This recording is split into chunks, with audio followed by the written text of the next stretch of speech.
When you use your voice, again, whether you get paid $1 to do this or $1 billion to do this, the fact that you are sharing yourself with the world in a way that only you can do is really an active component of what unicorn space is.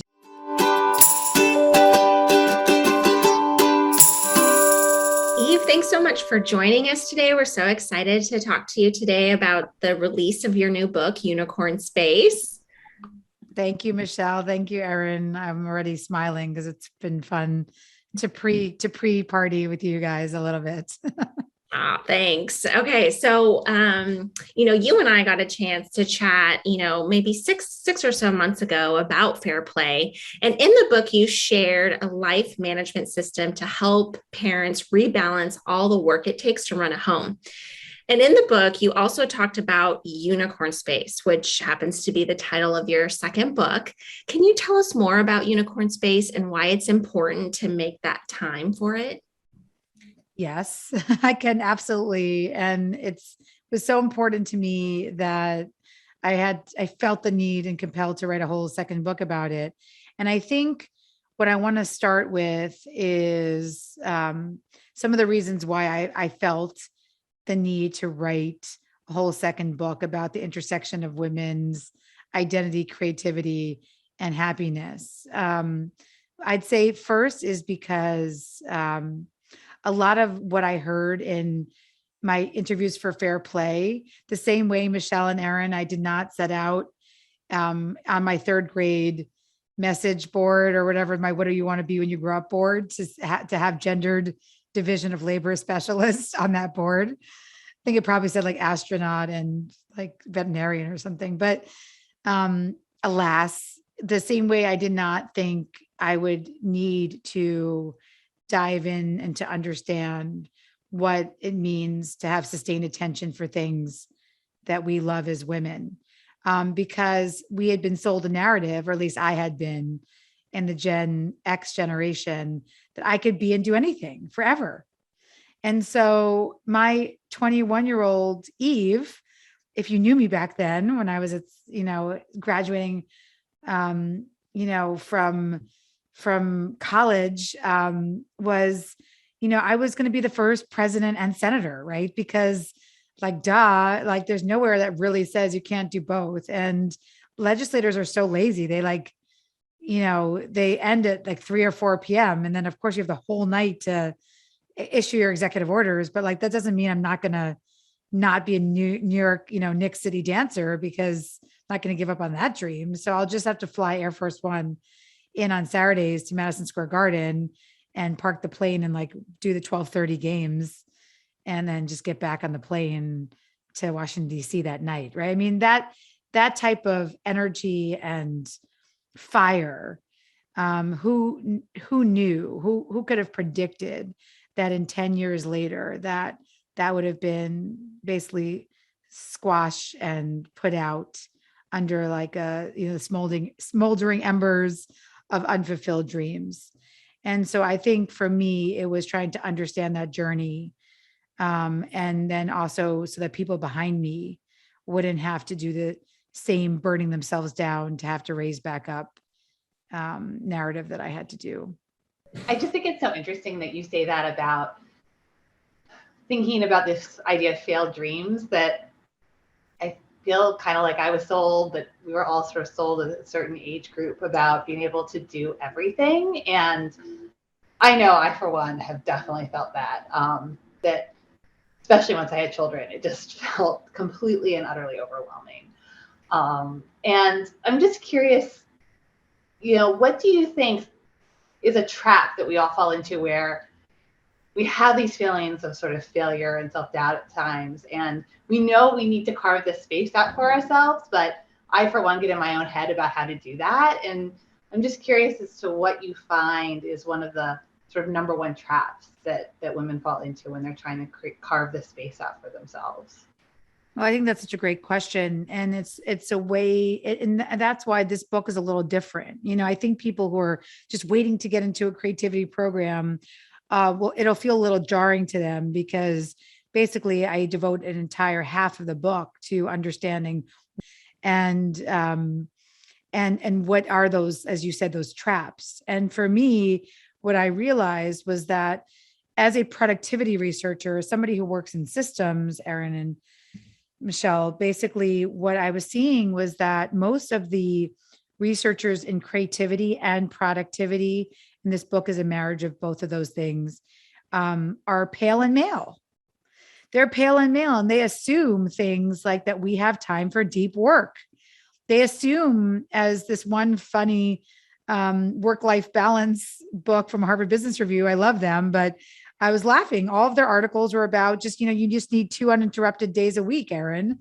Duh, like what traps do you have to find time for you? Just carve out 2 uninterrupted days a week, right? I mean, it was like you're talking to someone from a different planet. And so what I realized was if we don't address those traps in a book, which is I felt like really, really important, and why Unicorn Space is a marriage of productivity and then a creativity program.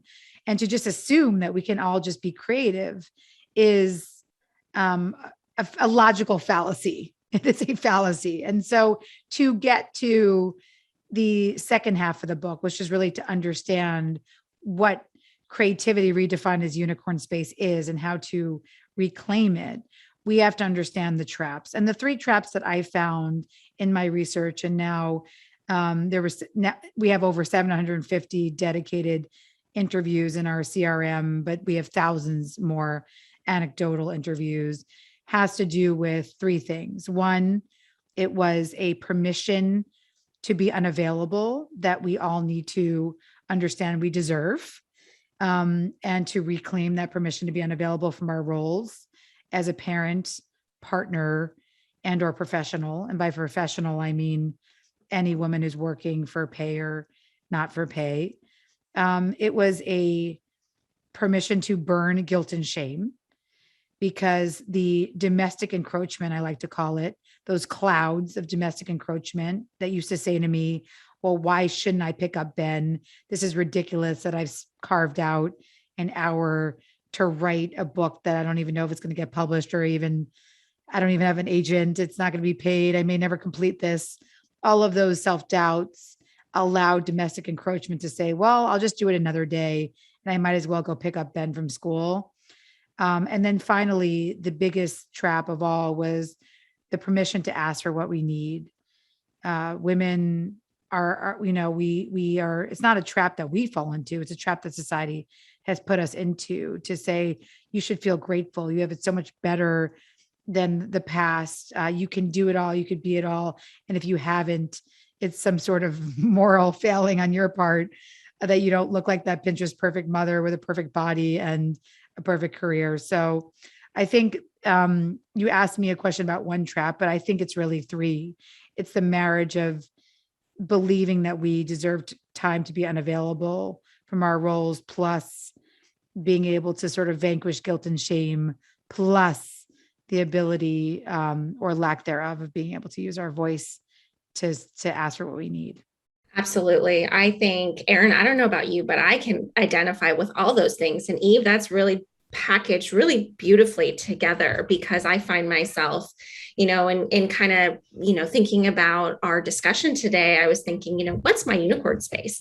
And I really think Thriving Toddler has become my unicorn space, where I often find that I can be creative and then I enter periods of flow, but that it's very much interrupted based on what you call domestic encroachment. Like, yes. I've got pickup to do, right? Like I have to stop everything that I'm doing and redirect all of my mental energy to do something else. And therefore it takes 20, 30 minutes for me to get that flow back up again. And if I only have 3 hours a day to do a task for Thriving Toddler that I want to do, that's eating up like an hour of my time already. Absolutely. And I will say, I think Thriving Toddler is your unicorn space. I feel it, Michelle.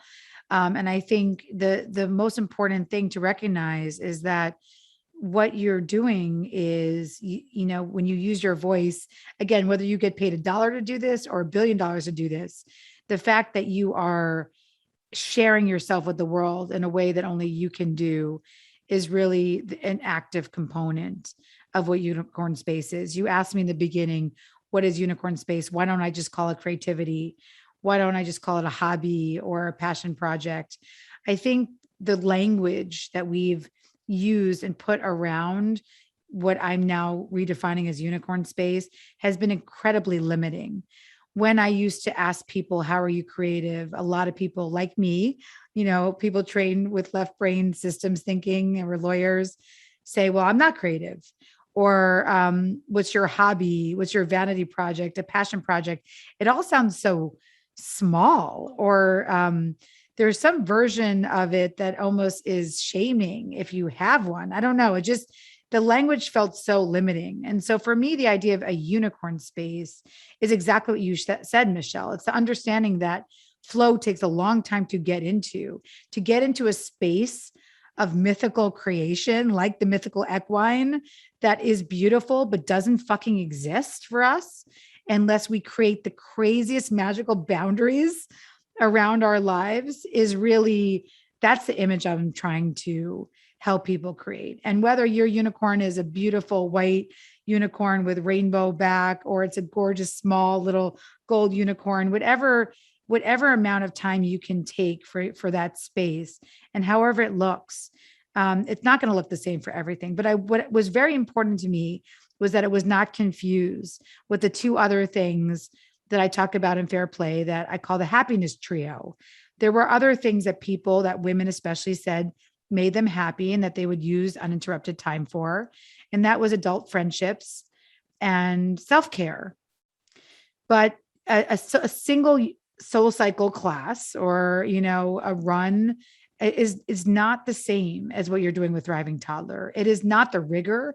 It's not the flow state. You don't have an errand with you on that journey, which is a big part of what Unicorn Space is, those spiritual friends that join you. It's the active pursuits. Not saying that running is not active, but when Unicorn Space is not, it's not taking a run on a treadmill, but it's joining an Ironman community. It's not maybe taking one yoga class. It's learning to be a yoga teacher. The combination of that, what I call in the book, curiosity plus the connections with other, plus completion of something hard, whether it's a podcast you have to edit, or a book you have to write, or a class certificate you have to earn.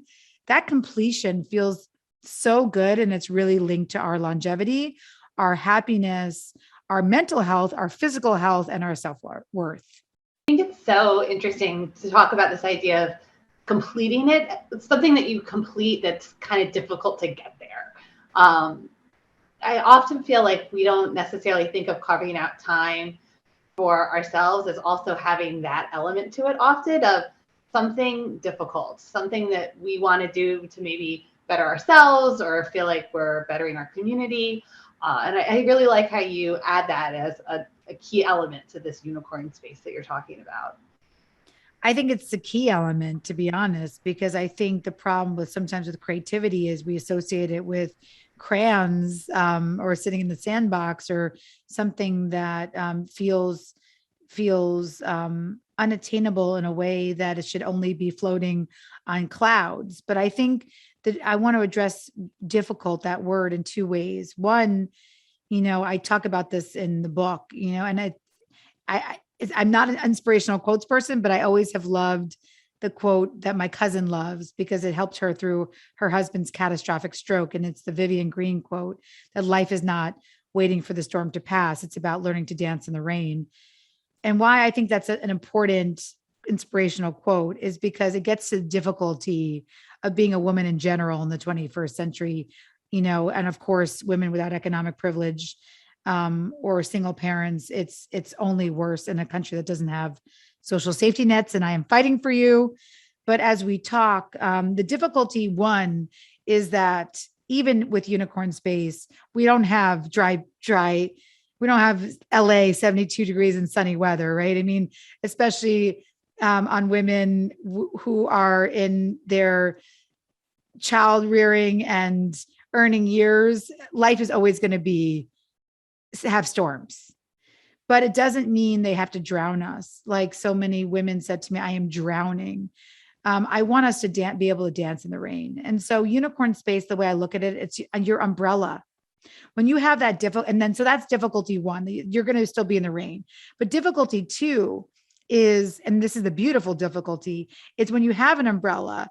The most beautiful types of umbrellas are ones that you've earned, right? That have some grit and resilience. And so for me, the idea that I was able to write a book through a pandemic, it felt very hard. And I talk about how even someone who is well versed in fair play had to revisit my boundaries during the pandemic. And I start with a Post-it on my chest that said unavailable. And then my kids kept bursting in the room. And I remember Ben looks at me and I'm like, Ben, what do you want? And he looks at me, he goes, your Post-it's falling off. And he ran out of the room. And I'm like, God damn it. This is not working. And so having to revisit my boundaries, that was difficult. But I think the ultimate completion, and that's really the beauty in these interviews was that I saw, again, whether it's you, Erin and Michelle, telling me that you had a curiosity around parenting or how people can thrive and parent at the same time. And then you had a spiritual connection between the two of you to do this, to get this together, and then to complete an episode of a podcast and to have to edit it. That is a full unicorn space journey in and of itself. I have to agree. I like that you like Erin. I'm going to piggyback on that in terms of like the completion piece, right? Because even there within Thriving Toddler, there's so many pieces that I'm working on, and the pieces that I don't even enjoy still feel very creative because I'm still learning, I'm learning those pieces like social media, navigating social media is the most challenging piece of it all for me. So celebrate those completions. I think, a lot of understanding completion. It was a big part of this book because it was either the beauty in the completions that I was hearing, like a woman who was a stay-at-home mom till she was 56 and felt like she was an object at rest. She said to me, objects of motion stay in motion, and I'm an object at rest and I stay at rest. And so she decided to become a race car driver to literally for her need for speed, talk about a metaphor. And now she's a very, very well-known race car driver who's now racing her car across the continent of Antarctica later this month. Whether it's that type of uber completion where you're crossing a finish line, but I think the small things are harder for us to celebrate. We often are looking forward. That's part of survival, but sometimes it is nice to look back and say, you know what? I got that uploaded. We have a beautiful episode. Yeah. Whether people like what I'm saying, I have this article that I wrote. It's a Substack, whatever it is, when you put it out there, there's a lot of fear, of course, of using our voice because we're not always rewarded for that. But when it's out there, the beauty of completion is that I think from what I write about and what I've heard from my interviews is that it's something that you really someone can't take away from you. And I think that that's something really important, that there are things out there that no matter what, you can't take away from me, no matter how hard those storms rain down on me. I love that perspective. I want to go back to something you had mentioned earlier in our conversation. And I'm thinking of one particular person in my life who I'm very close to, and she's a high achieving adult. She's got 2 little kids, and she's also just struggling and drowning. And I was talking to her about this interview and like talking to her what I thought unicorn space was. And she's like, where do I even start? Because again, going back to like limiting words like creativity feel very limiting, right? So yes. What would you tell a mom like that? Well, first to say you're not alone, of course. And, I think my friend Aisha, I call her a uni. I sort of, during the pandemic, I started to assemble a coalition of unis. Most of them who said to me that outside of my roles as a parent, a partner, and a professional, like that is it. Maybe I have like room for one Netflix show, but that is really it. And Eve, there's a season for this, and this is not my season. And I completely disagree with that notion. And so one of my friends, Aisha, was like your friend. She completely disagreed with my notion, but things were getting really, really hard for her. And I think her marriage was suffering and her parenting was suffering. And she was talk about drowning. She works for a fulfillment company during the pandemic, and it was her job just got more 24 hours and harder. But ironically, during this, as my friend Natalie Nixon, she was a creativity strategist, she likes to say creativity loves constraints. And actually, that's what I found, right? Whether it's the constraints of economic privilege, uh, whether it's in a church community, people who identified it with less economic privilege were often more likely to tell me that they could say what their unicorn space was. I think as you climb up these ladders of milestones, we sort of mess up what we think success is. And so Aisha was repeating that back to me and said, okay, I found it. Matt has been, and these are my high school friends, ironically, that live in Seattle. And she's like, Matt has been asking me for years since they had an early copy of Fair Play. They were an early beta tester, what my unicorn space is. And I kept saying it was my yoga practice. And he kept saying, no, that's self-care. And she had her uncle read her charts for her because she was under extreme stress. And so her uncle sent her from India this beautiful written out Hindu astrology chart. And she became really interested in what this chart was telling her. And it felt extremely, extremely relevant and poignant and spiritual. And also at a time where everyone was dying, she felt really like she wanted that connection back to her heritage and her ancestors. And so she just bought one book on Hindu astrology. And this is now a year and a half later, and she's doing my chart soon, but she has this beautiful practice in her life of reading her charts, her friends' charts, and also a weekly Zoom with her uncle that is now reconnecting with her grandmother's legacy.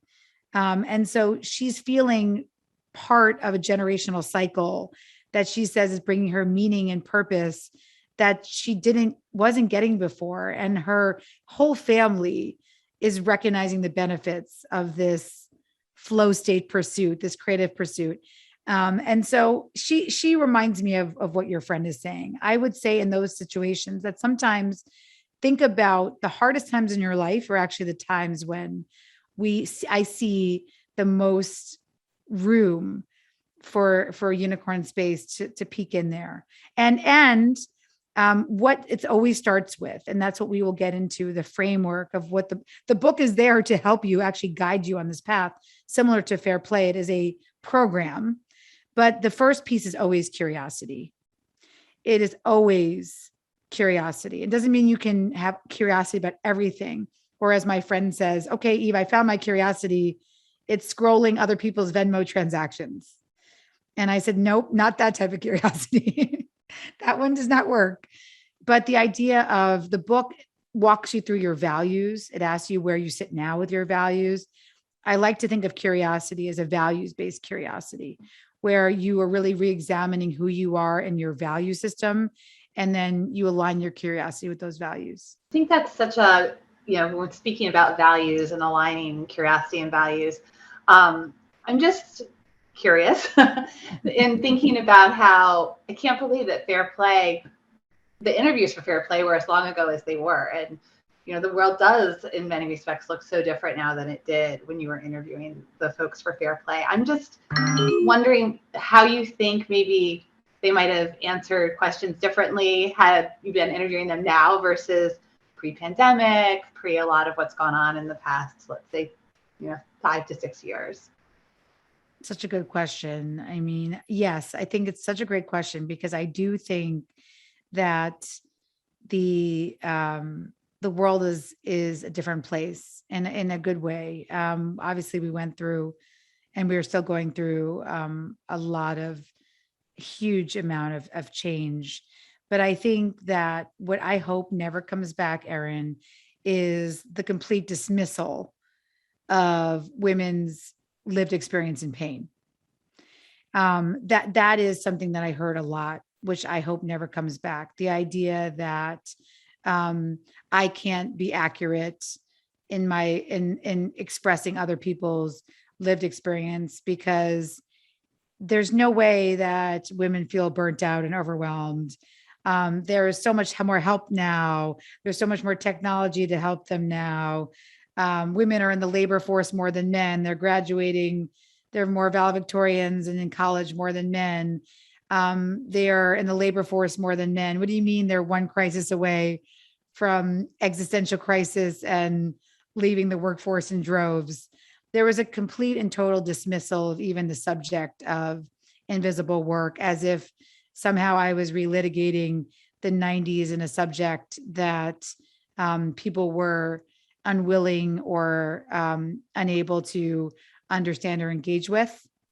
And so I think that's the biggest hope for me, is that I don't see that anymore. I don't see anybody saying to me that the dismissal of, why are you speaking about an irrelevant topic? I think the topic of women's lived experience, burnout, the fact that we don't have a social safety net in America, the fact that we've built really our entirety of our society in America on the backs of unpaid labor of women.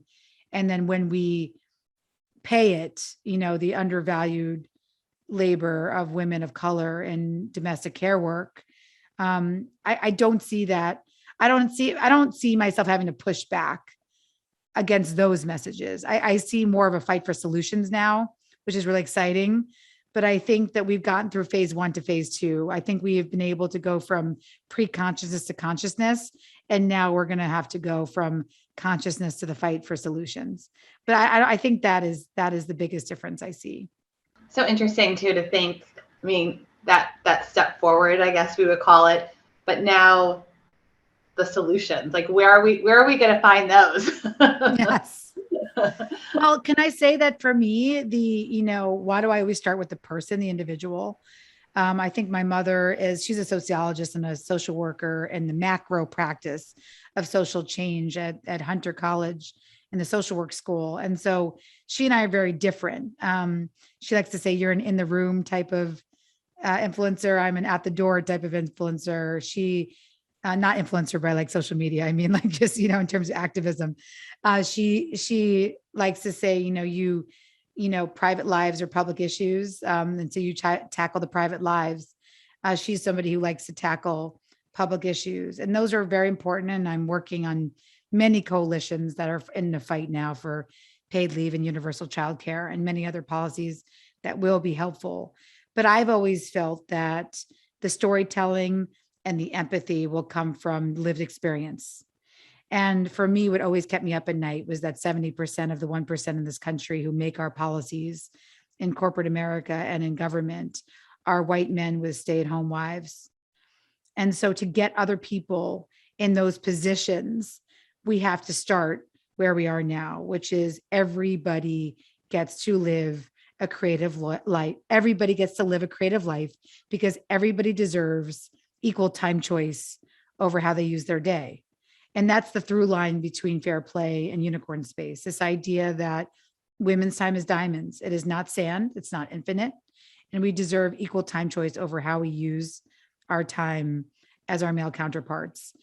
Still subversive, still requires that boundary we talked about, like that crazy, still requires that boundary we talked about, that really firm, extra firm, super glued boundary that takes more than just a Post-it that says unavailable on your chest that your child will look at and say your Post-it is falling down. But it requires us all to recognize that we deserve that permission to be unavailable. We do deserve that permission for that sustained deep work we talked about, and that it's absolutely unacceptable that we are chopping up women's time into these small, as they call it, time confetti blocks, where we may have more time as a society. But as Michelle said, it's so fragmented that we have no time to get into a flow state, to get into that creative state that takes us away from our life and actually is that linked to our mental health and our longevity. Can I get an amen? Yes. Yes. Eve, thank you for your work, your message. Thank you for putting this in a book format, sharing it with the world. I firmly believe every woman should read it. Every dad, every parent has to read it. And thank you for your work in advocacy. There are no words. There are no words. Thank you. Well, thank you again. Thank you for your work. I think that we're all cultural warriors by taking one, kissing one baby at a time, right? This is a look, we can look at it as a political campaign. We can look at us as activists. We can look at us as cultural warriors. But thank you for your work too, by showing that there's a different way to parent, a different way to sustain ourselves and our identities as we bring new humans in the world, or as my friend in Fair Play said, right, we don't want our unicorn space to become the perfection of our children. That is Mhm. not only a disservice to us, it's a disservice to the next generation. Mhm. And as my kids now say, they are the most proud of me because I wear my own initial around my neck. Oh, I love that. Oh, wow, that was really powerful. I I'm gonna. took off mom. I took off mom. I took off their initials. I put mine back on. And they are very proud of understanding why that ritual of finding an E at a costume jewelry store and putting it back on my neck was the symbolic return to myself, which is what I hope our resolution could be for 2022. I wish you all a very happy new year. And especially, we don't need a new year, new you. We need a new year, same you, the return to who you are best, your best version Mhm. of the same you, because we know you're in there. And we just have to be encouraged to use our voices to find it. Absolutely. Eve, thank you again for joining us. Thank you. Thank And you. everybody needs to pre-order the book right now, but it lands, is it December December 27th? 28th, 28th. 28th. Yes, Okay. yes. December 28th. Oh, so exciting. Thank you.